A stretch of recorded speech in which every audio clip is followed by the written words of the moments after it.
नमस्कार, आप देख रहे हैं जन टीवी में प्रीति शर्मा आपके साथ। खबरों को विस्तार से भी जानेंगे, लेकिन शुरुआत करते हैं हेडलाइंस के साथ।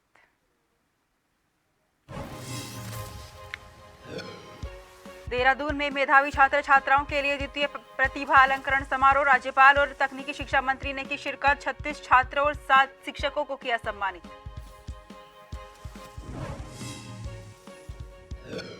उत्तरकाशी में 2 दिवसीय सेब महोत्सव का आगाज। लोक संस्कृति के विविध रंगों से सरोबार सांस्कृतिक कार्यक्रम। कृषि मंत्री ने कहा, किसानों की आय बढ़ाने के लिए किया काम।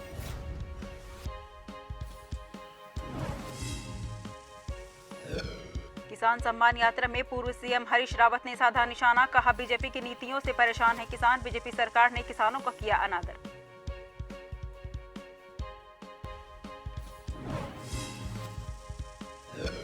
देहरादून नगर निगम में 998 कर्मचारियों की नियुक्ति का मामला। प्रशासन ने जांच की शुरू। राष्ट्रीय सफाई कर्मचारी आयोग ने मांगी रिपोर्ट।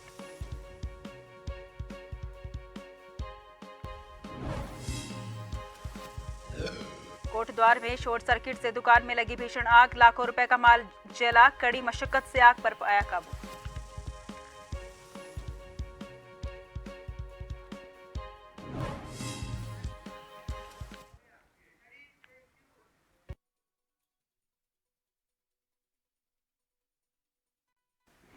रुक करते हैं खबरों की ओर। कैबिनेट मंत्री सतपाल महाराज ने हरिद्वार में प्रेमनगर आश्रम में 3 दिवसीय प्रदर्शनी का फीता काटकर आगाज किया और भारत मीडिया एंड इवेंट और नमो गंगे ट्रस्ट के संयुक्त तत्वावधान में आयोजन हो रहा है। कैबिनेट मंत्री सतपाल महाराज ने कार्यक्रम को संबोधित करते हुए कहा कि आज की इस प्रदर्शनी में 180 कंपनियों के साथ ही भारत सरकार और उत्तराखंड सरकार के विभिन्न विभागों के स्टॉल लगे हैं। इन सभी को एक से एक महत्वपूर्ण और नई नई जानकारियां प्राप्त होंगी, जिनका हमें पूरा लाभ उठाना चाहिए।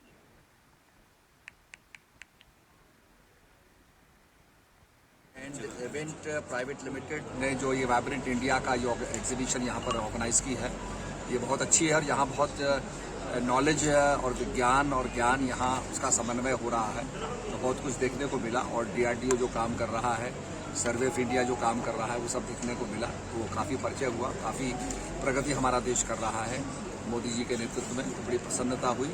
और हम कुछ सुझाव भी दे रहे हैं कि भाई इस तरफ जाइए और इन चीज़ों को और डेवलप कीजिए, क्योंकि हमारे उत्तराखंड के अंदर संजीवनी बूटी यहीं होती थी। लक्ष्मण जी जब मूर्छित हुए तो हनुमान जी को यही काम सौंपा गया और उत्तराखंड से संजीवनी ले गए। आज उस संजीवनी का हम लोग निश्चित रूप में उसका पता लगाएं तो देश और दुनिया को बहुत फायदा हो सकता है। Investor summit. शहरी विकास मंत्री डॉक्टर प्रेमचंद अग्रवाल ने विधानसभा स्थित कार्यालय कक्ष में स्मार्ट सिटी के तहत चल रहे विकास कार्यों के संबंध में अधिकारियों के साथ समीक्षा बैठक ली। मंत्री ने कहा कि स्मार्ट सिटी के तहत चल रहे विकास कार्यों में से अधिकतर कार्य पूर्ण कर किए जा चुके हैं। मंत्री ने कहा कि सीवरेज कार्यों के अंतर्गत लैंसडाउन चौक पर सीवरेज का कार्य पूरा हो चुका है। मंत्री ने अधिकारियों को निर्देशित करते हुए कहा कि दिसंबर माह में आयोजित होने वाले इन्वेस्टर्स समिट से पूर्व स्मार्ट सिटी के अंतर्गत अवशेष कार्यों को जल्द से जल्द पूरा किया जाए। उन्होंने अधिकारियों को समय समय पर स्मार्ट सिटी के अंतर्गत हो रहे कार्यों का स्थलीय निरीक्षण करने और कार्यों में गुणवत्ता परख तेजी लाने के निर्देश दिए हैं।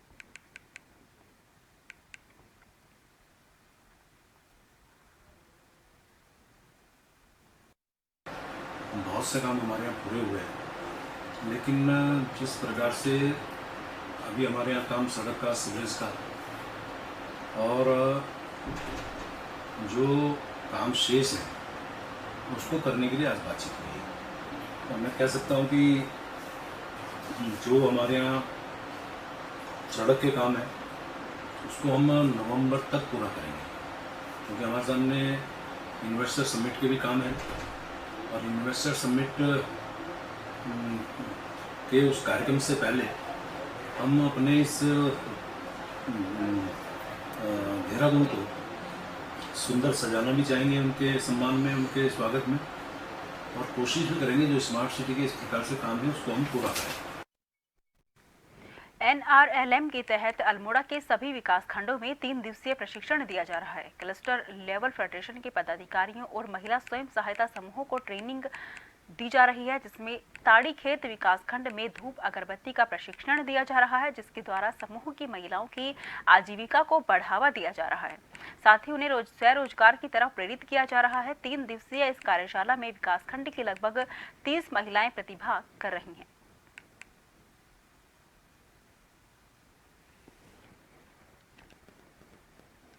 प्रचार प्रसार केंद्र हरदा के माध्यम से आज समूह की सभी महिलाओं के लिए 3 दिवसीय धूप अगरबत्ती की ट्रेनिंग दी जा रही है, जिससे समूह की सभी महिलाओं की आजीविका में वृद्धि के लिए तथा महिलाओं को आत्मनिर्भर बनाने के लिए ये ट्रेनिंग।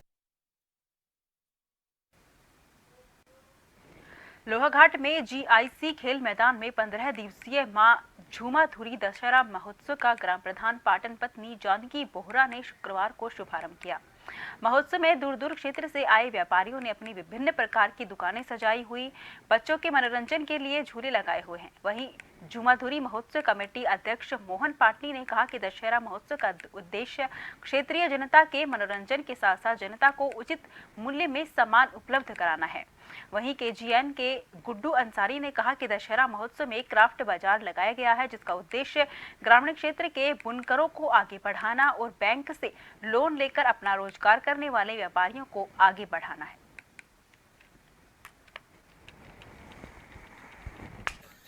प्रथम तो सबसे पहले मैं पाटन पार्टी लोहाघाट के सभी सम्मानित व्यक्तियों का आभार व्यक्त करता हूं कि उन्होंने हमें सपोर्ट किया। हमारे ग्राम प्रधान प्रकाश बोरा जी, मोहन पाटनी जी, मुन्ना ढेक जी और कॉलेज के प्रिंसिपल चौबे दत्त जी, उन्होंने हमें बहुत सहयोग दिया, जिसके माध्यम से ही एक ही छोटा सा क्राफ्ट बाजार यहाँ पर लोहाघाट में हमने स्टैंड किया है। तो इसमें ये हमारा उद्देश्य रहता है कि जो ग्रामीण क्षेत्र के बुनकर होते हैं उनको सहयोग करने का। जो आज से हमारा झूमाधुरी दशहरा महोत्सव जीआईसी के मैदान पर विधिवत, जिसका उद्घाटन अपने इस पंचायत की प्रधान श्रीमती जानकी बोहरा द्वारा हो गया है। हम सभी क्षेत्रवासियों को बधाई देते हैं और आयोजक मंडल के साथ साथ अपने जितने इस क्षेत्र के सम्मानित लोग, जैसे मैं बड़े प्रसन्नता व्यक्त कर रहा हूं यहाँ पर कि हम आज जो मेला यहाँ पर विधिवत शुरू हो रहा है, जिसकी बेमिसाल जितनी अपनी पंचायत की जनता को हम दे रहे हैं वो बहुत ही सराहनीय है।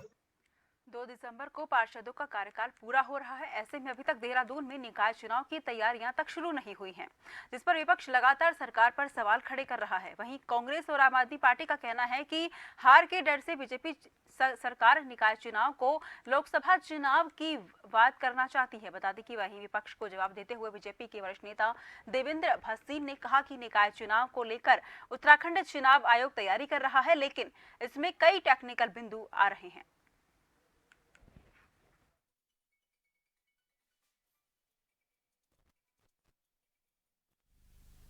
लेकिन निकाय चुनाव को जो उत्तराखंड का चुनाव आयोग है वे तैयारी कर रहा है, लेकिन उसमें कुछ तकनीकी बिंदु आ गए हैं, क्योंकि इस आरक्षण का जो विषय है वो अपने आप में बहुत महत्वपूर्ण है। तो इसी के साथ कुछ परिसीमन के विषय भी हैं, तो आयोग इसके बारे में लगातार काम कर रहा है और जैसे ही ये कार्रवाई पूरी होती है स्थानीय निकाय के चुनाव भी निश्चित तौर पर करा दिए जाएंगे। और हम जानते भी हैं कि उत्तराखंड के अंदर अधिकांश जो निकाय हैं भारतीय जनता पार्टी के पक्ष में है, अधिकांश स्थानों पर भारतीय जनता पार्टी के मोड़ हैं और जब चुनाव होंगे तो निश्चित तौर पर एक बार हम फिर इन स्थानों पर रिपीट करेंगे। परिवहन सचिव अरविंद झांकी ने के द्वारा बताया गया कि परिवहन विभाग के द्वारा मदुरा के नजदीकी काफी बड़ी भूमि का अधिग्रहण किया गया है, जिस पर परिवहन विभाग एक रोड सेफ्टी जोन बनाने जा रहा है, जिसका शासन स्तर से पैसा भी स्वीकृत हो चुका है। ये लगभग 18 से 20 करोड़ की लागत से बनने जा रहा है, जिसमें पिथौरागढ़ में रोड सेफ्टी को देखते हुए ड्राइवर्स के लाइसेंस बनाते वक्त 100% एक्यूरेसी एग्जामिन करने के लिए एक ऑटोमेटेड ट्रेनिंग टेस्टिंग ट्रैक बना रहे हैं, जिसे ड्राइविंग लाइसेंस बनाते समय जो टेस्ट लिया जाता है उसमें 100% एक्यूरेसी आ सके और गलती कम से कम हो सके।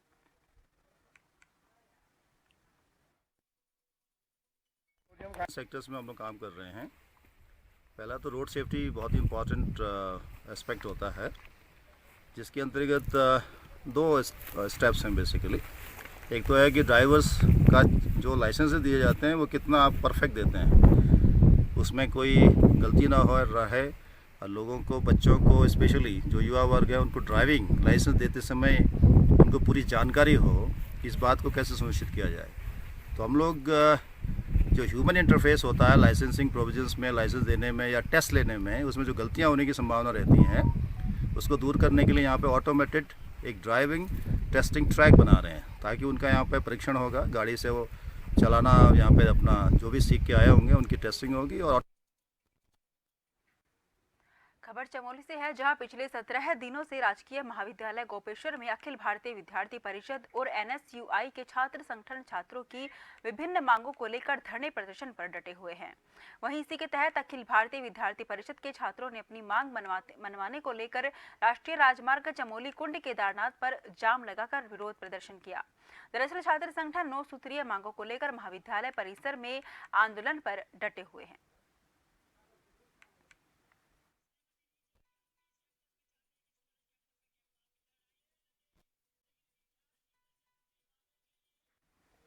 कोटद्वार क्षेत्र के दुर्गापुरी इलाके में सुबह तड़के एक लेडीज गारमेंट और कॉस्मेटिक की दुकान में भीषण आग लग गई। दुकान में रखा लाखों का सामान जलकर राख हो चुका है। स्थानीय लोगों ने फायर पुलिस को इस घटना की सूचना दी। सूचना पाकर फायर पुलिस मौके पर पहुंची और दुकान का ताला तोड़कर कड़ी मशक्कत के बाद आग पर काबू पाया। आग लगने का कारण शॉर्ट सर्किट बताया जा रहा है। इस बीच दुकान मालिक ने बताया कि दुकान में शादी का सीजन नजदीक होने के चलते लाखों का सामान भरा हुआ था। आसपास के लोगों से दुकान में आग लगने की सूचना मिली। दुकान में रखा सारा सामान और फर्नीचर जलकर राख हो गया है।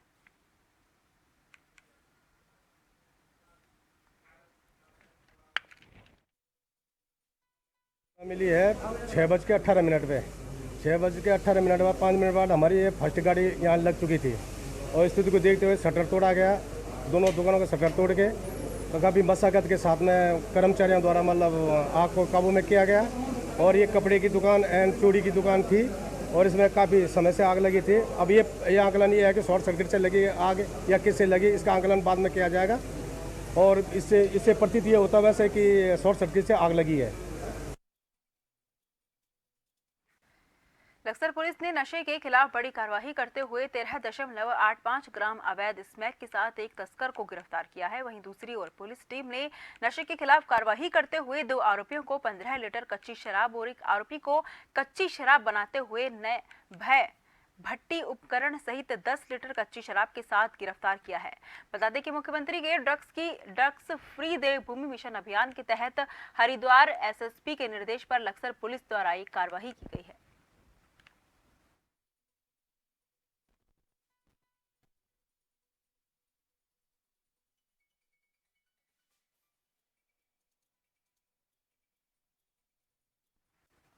खबरों का सिलसिला जारी रहेगा। फिलहाल लेते हैं छोटा सा ब्रेक।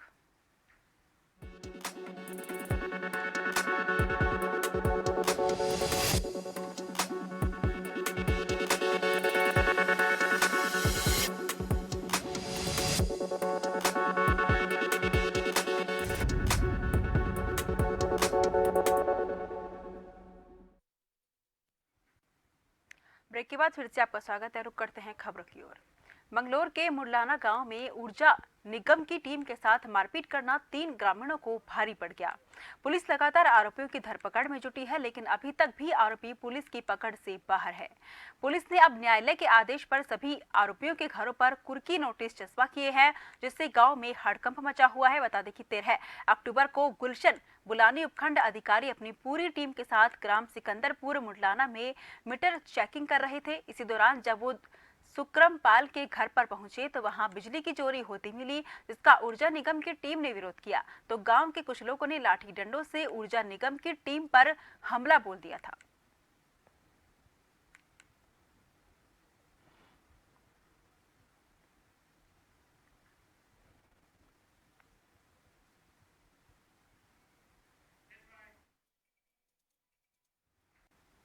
डोईवाला के शहीद दुर्गा मल्ल राजकीय स्नातकोत्तर महाविद्यालय के समीप अनियंत्रित तेज गति से चल रहे वाहनों की गति को नियंत्रित करने को लेकर NSUI ने अब आंदोलन का रुख अपना लिया है।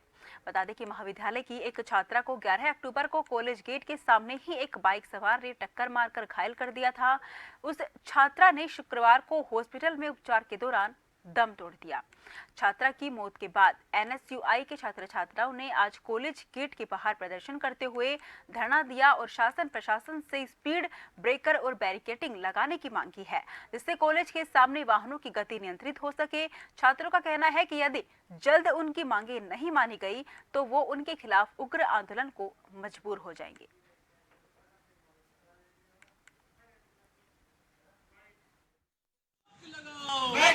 हाँ जी, यहाँ पे ना कुछ टाइम पहले एक्सीडेंट हुआ था, 3 छात्रा का एक्सीडेंट हुआ था, 2 तो थोड़ा घायल हुई थी और एक की अभी कुछ मतलब डेथ हो गई है उसकी। तो फिर हमारी यही मांग है कि हमने 12 तारीख को ज्ञापन दिया था, पुलिस चौकी में भी दिया था, यहाँ तहसील जाके भी दिया था, इवन हमने यहाँ प्रिंसिपल को भी दिया था। तो हमारी यही मांग थी या फिर स्पीड ब्रेकर लग जाए यहाँ पे, या तो फिर अगर उसमें तो टाइम लगता है स्पीड ब्रेकर बनने में, तो हमने यही बोला कि बैरिकेड लगवा दो। तो अभी तक वहाँ पे उन्होंने कोई भी स्टेप लिया नहीं। तो हमारी यही मांग है कि जल्दी से जल्द यहाँ पे बैरिकेड लग जाए या स्पीड ब्रेकर बन जाए, और यहाँ पे कैमरा भी होना बहुत जरूरी है, ये चीजें लगनी चाहिए। देखिए 11 तारीख को एक लड़की 2-3 लड़कियां रोड क्रॉस कर रही थी, उनमें से उनको एक बाइक वाला और टक्कर मार के चला जाता है। और यहाँ पे ना बहुत तेजी से गाड़ियां चलती हैं, तो पहले भी कई बार ऐसी घटना हो चुकी है। उनमें से 3 लड़कियों में से 2 तो लड़कियों के खरोच आई है, बाकी एक लड़की की डेथ हो चुकी है। तो जिससे NSUI बहुत मतलब हम खुद दुखी हैं और नाराज बहुत हैं कि कॉलेज पर पहले भी हमने कई बार अवगत करा चुके हैं शासन प्रशासन को कि सड़क कॉलेज के बाहर एक ब्रेकर बनाए जाए, जिससे जो तेजी से गाड़ियां रफ्तार से चलती हैं उन पे कुछ रोक लगे, लगाम लग सके। तो परंतु कई बार ऐसा हमने ज्ञापन भी दिया है NSUI के द्वारा SDM साहब को, और पहले भी हमने शासन प्रशासन को अवगत कराया है, परंतु ऐसा कुछ हुआ नहीं है अभी तक। डोईवाला के एक निजी वेंडिंग पॉइंट में राष्ट्रीय सैनिक संस्था की महिला विंग ने नवरात्रि के शुभ अवसर पर नवदुर्गा एक शक्ति कार्यक्रम का आयोजन किया, जिसमें तमाम सांस्कृतिक कार्यक्रमों के साथ ही महिला प्रकोष्ठ के विस्तार को करने में सहयोग करने वाली महिलाओं के साथ ही वीर शहीद सैनिक परिवार की कई महिलाओं को इस कार्यक्रम में सम्मानित किया गया।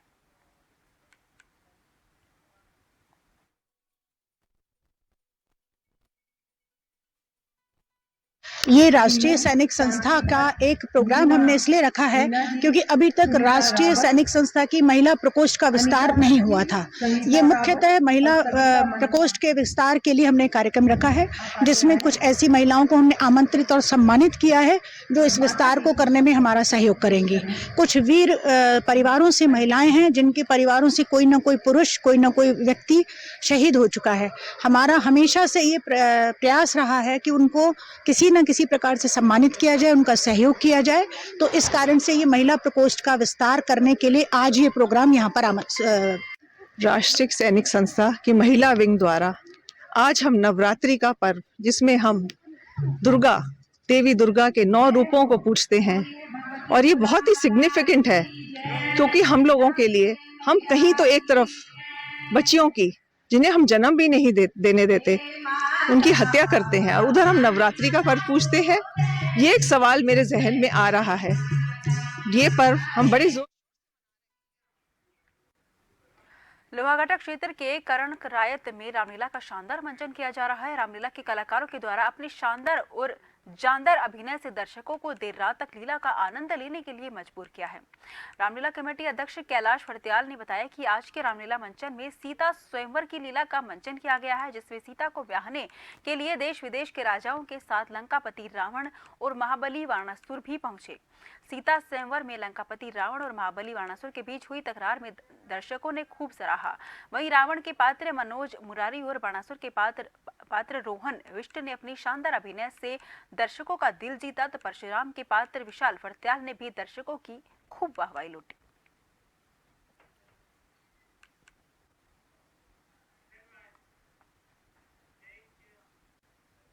नगर निगम के वार्डों में स्वच्छता समितियों के माध्यम से कार्य कर रहे 998 कर्मचारी की नियुक्ति पर नगर निगम प्रशासन ने भी जांच शुरू कर दी है। इससे 4.5 साल पहले नगर निगम ने वार्डवार तैनात किया था। राष्ट्रीय सफाई कर्मचारी आयोग ने इस कर्मचारियों को नकद में वेतन देने और PF कटौती नहीं करने पर नगर निगम से विस्तृत रिपोर्ट मांगी थी। इस पर नगर निगम ने कर्मचारियों का रिकॉर्ड खंगालना शुरू कर दिया है।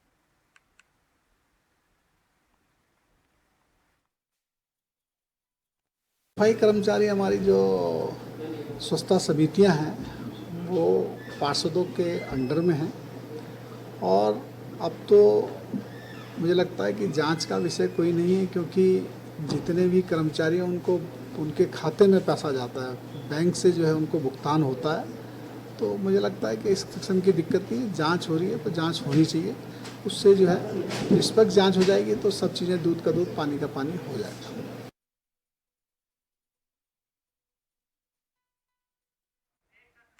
जहां पहाड़ों में आजकल पतझड़ का मौसम चल रहा है, सारे फलदार पेड़ों पर फूल और पत्तियां टूटकर पूरी तरह से गायब हो चुके हैं।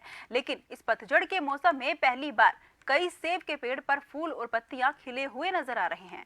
जोशीमठ सीमांत के बड़गांव में आजकल सेब के बागानों में कई पेड़ों पर अद्भुत किस्म के नजारे देखने को मिल रहे हैं, जो एक पहलू बना हुआ है। जबकि सेब के पेड़ों पर अप्रैल और मई के महीने के बीच लगभग सारे फलदार पेड़ों पर फूल और पत्तियां खिलना शुरू हो जाता है, लेकिन यहां अक्टूबर के महीने में पेड़ों पर फूल और पत्तियां खिले हुए नजर आ रहे हैं।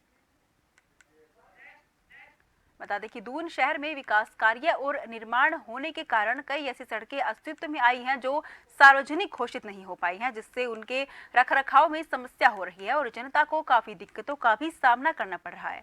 लोक निर्माण विभाग ने भी नगर निगम को जानकारी दी है कि विभाग ने शहर में कई सड़कों के निर्माण और रखरखाव से संबंधित प्रस्ताव तैयार किया है, लेकिन उनके सार्वजनिक सड़क घोषित नहीं होने के कारण स्वामित्व को लेकर स्थिति स्पष्ट नहीं है। इससे लोक निर्माण विभाग को इन सड़कों पर कार्य करने में परेशानियों का सामना करना पड़ रहा है। वहीं नगर आयुक्त ने ऐसी सड़कें चिन्हित कर उन्हें सार्वजनिक घोषित करने के निर्देश दिए हैं। लोक निर्माण विभाग के अधिकारियों को सूची उपलब्ध करवाने को कहा गया है।